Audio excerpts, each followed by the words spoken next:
Frieda Kliger. I am born March 14, 1921, in Warsaw, Poland.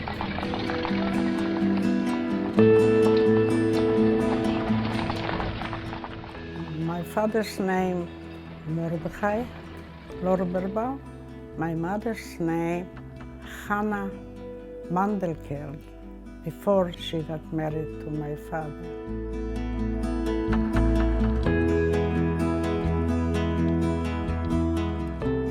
My father was a young man. He was a yeshiva talmid, a student in yeshiva de Lublin.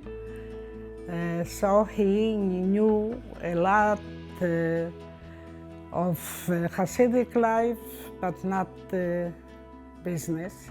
In 1921, when I was born, there was already 3 children. I was the 4th child of the 4 children.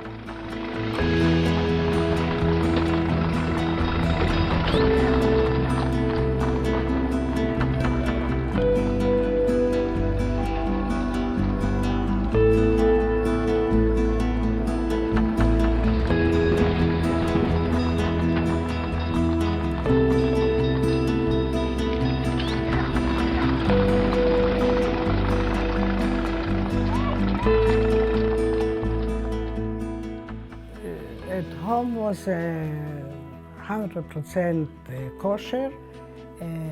Shabbat, father would go to shul.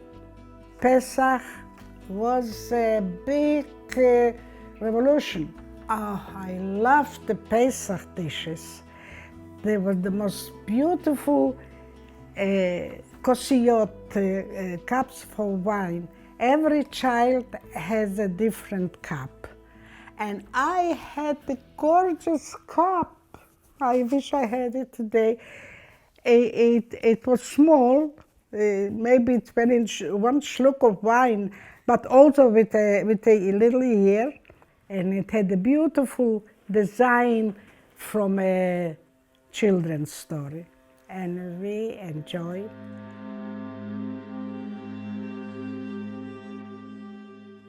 Slowly, life had to go on. All of a sudden, my mother got sick. And finally, she had to be hospital. Chiste, called Chiste, it was the only Jewish hospital in Warsaw.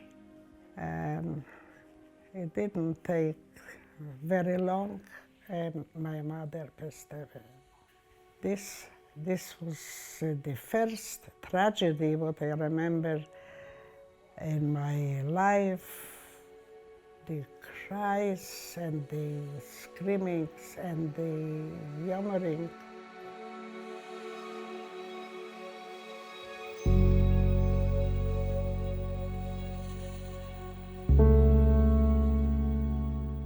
I met a girl who told me about a place where children having so much fun. They are dancing and they are speaking Yiddish and they are singing, and it's a lot of fun. Come with me. I went. This was a children's organization from Palestine, small, called Jumbor. I was changed to a happy child, and I got to be very popular. I grew up there. It was great, and I learned over there about Zionism. I learned about Ber Borchov. I learned about Israel, and it came into my life, to my dreams. I was then the happiest person in the whole world.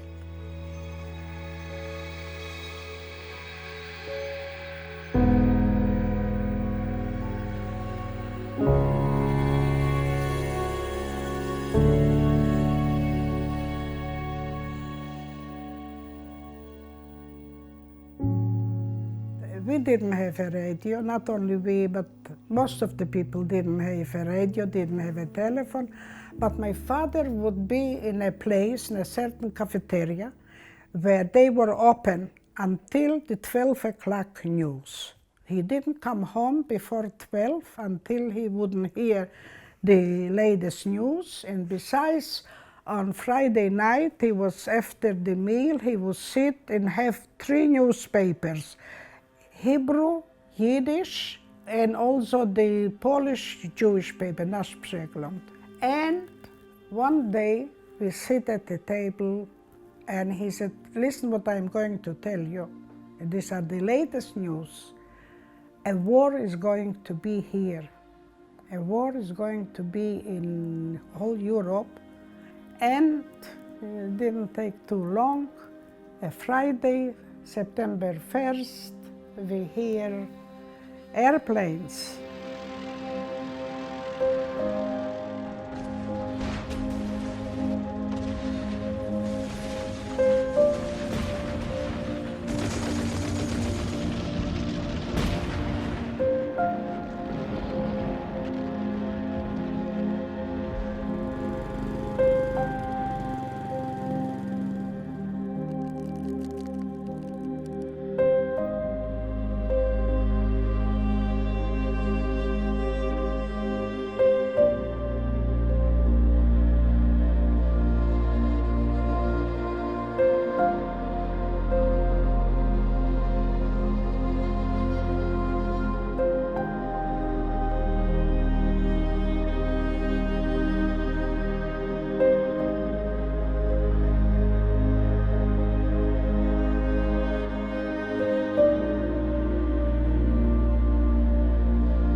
The life in ghetto was going on, very hard life, massive of people got sick of typhus, flag fever, and it cost a lot of victims. You could see dying people on the street, dead people on the street falling from diseases, from hunger, and we survived this period.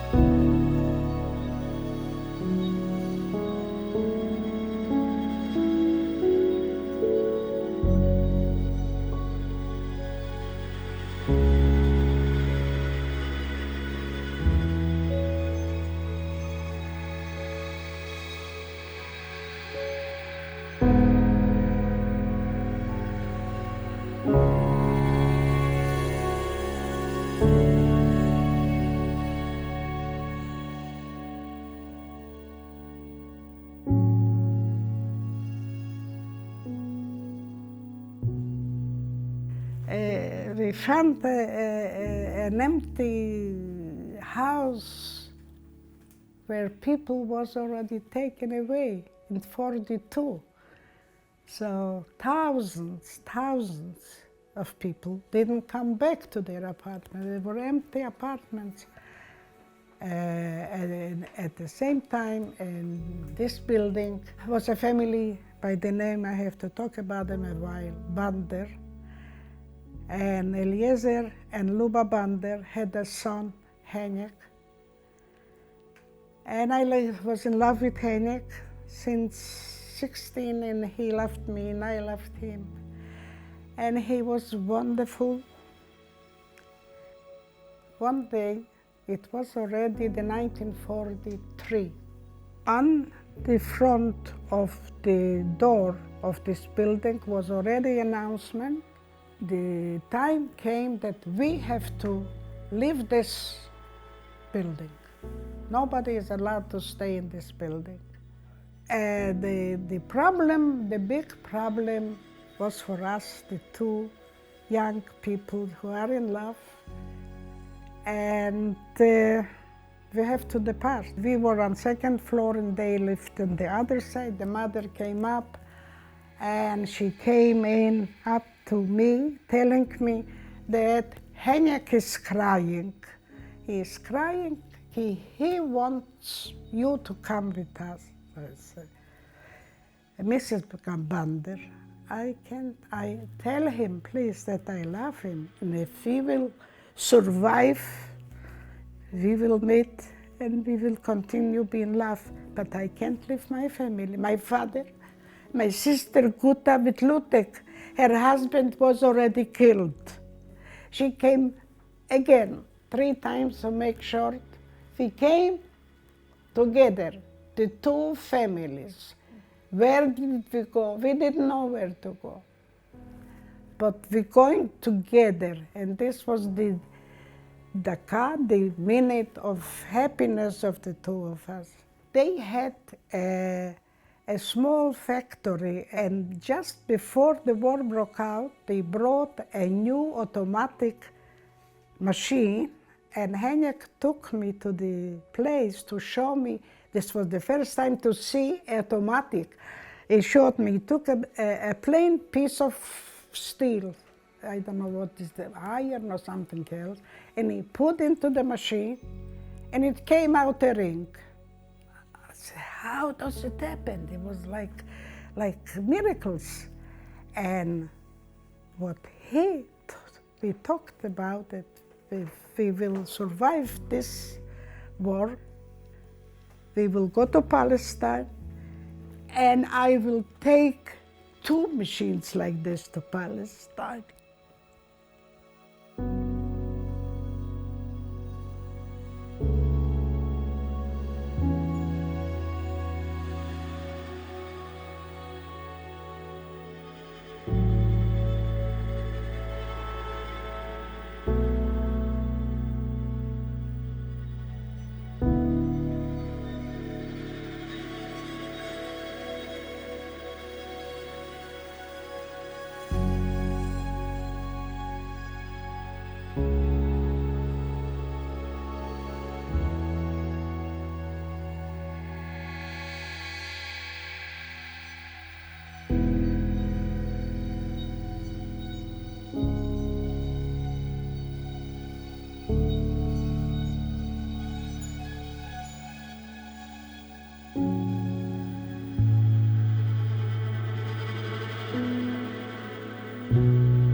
The bunker, so this was the important part, to build a hiding place.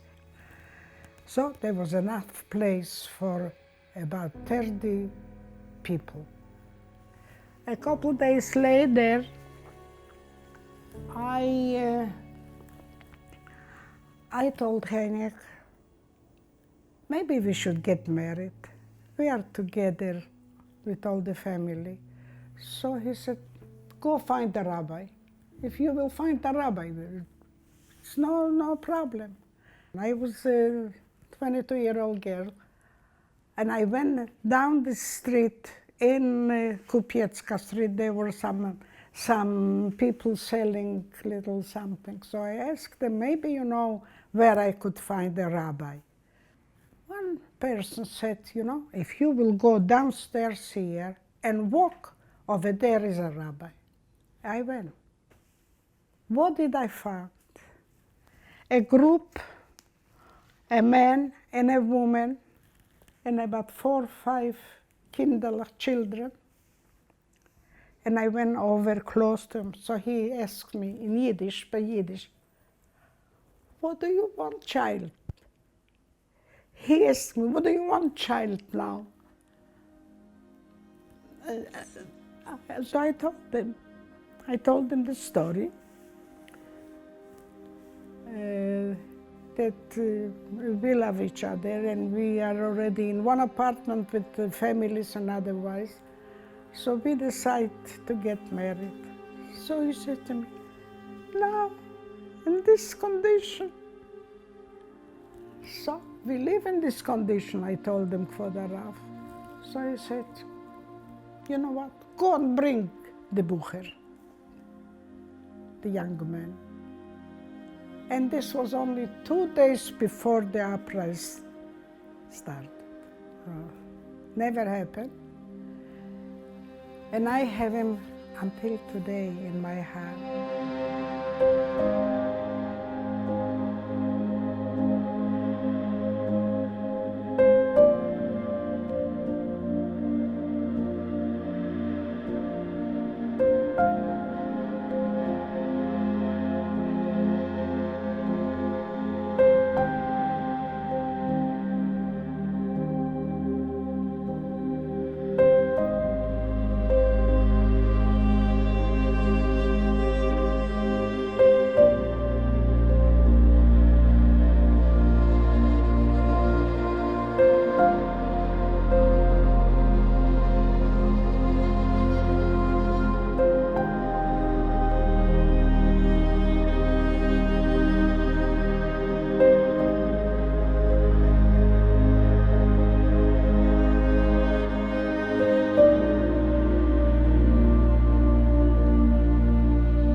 Our bunker was on fire, so the people who worked so hard to build it up, they had to break the wall, otherwise we will all stopping to breathe.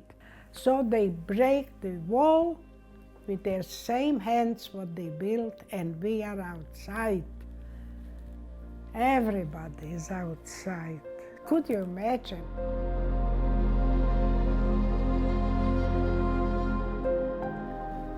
We had to stand up in line. This German took us out to a road, and we met already thousands of people that they discovered in hiding places and wherever, and marching until we came to this train station, screaming, cursing, and they put us up to trains, fee trains. It was such a terrible, terrible, terrible feeling to be in a trap with people going nowhere.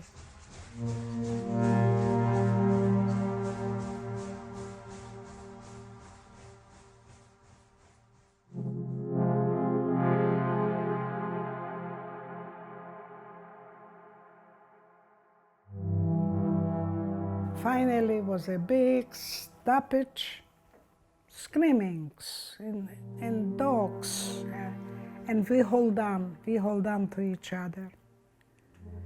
But this was not for too long, because screamings, men stand up in a column separate, mothers and children separate,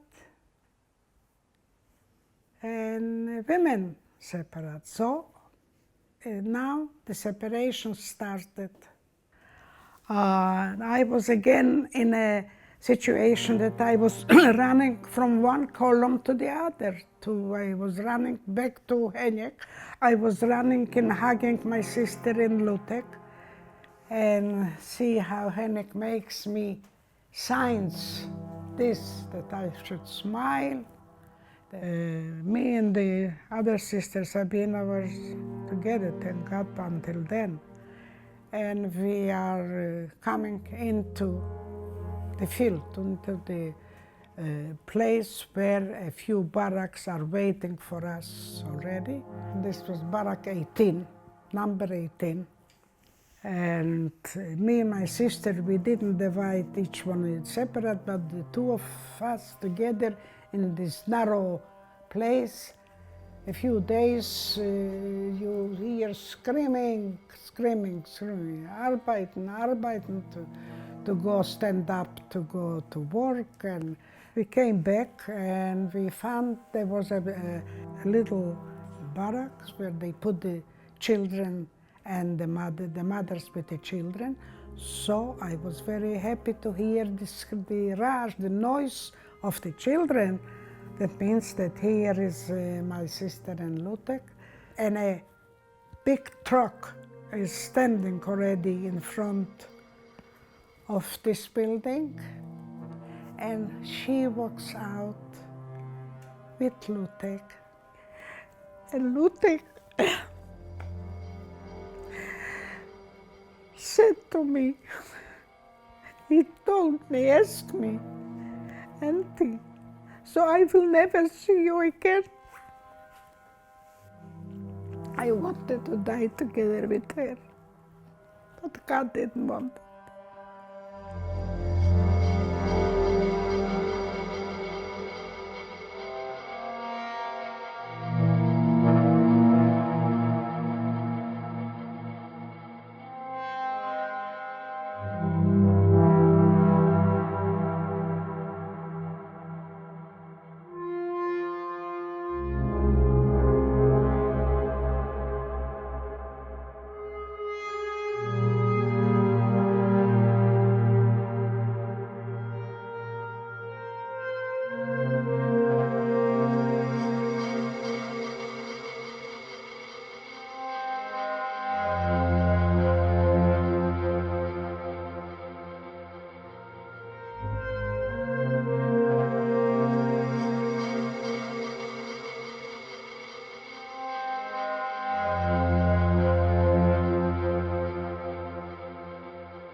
Me and two other girls decided to open a post office. And at that time in Bergen Belsen were many people lonesome, lost their whole family, lost their wife, lost their children, and everyone wanted to get a little warmth from anybody. And I was like a wailing wall. They could talk to me and cry to me, and I showed understanding.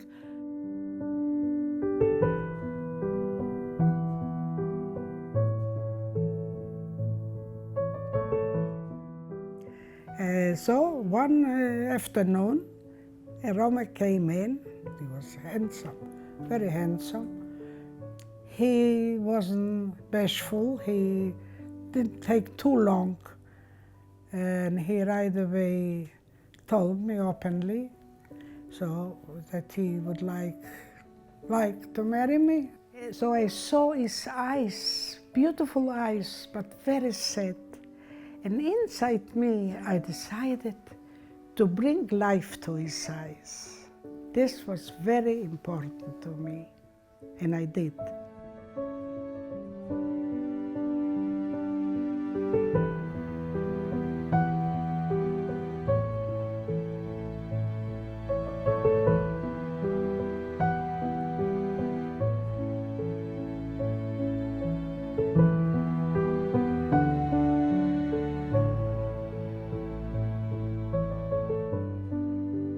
This is my purpose, to tell the young people that it could happen to everywhere and everybody. So we should know that Jews could be very strong and have a lot of knowledge what to do in case that things like this could happen again.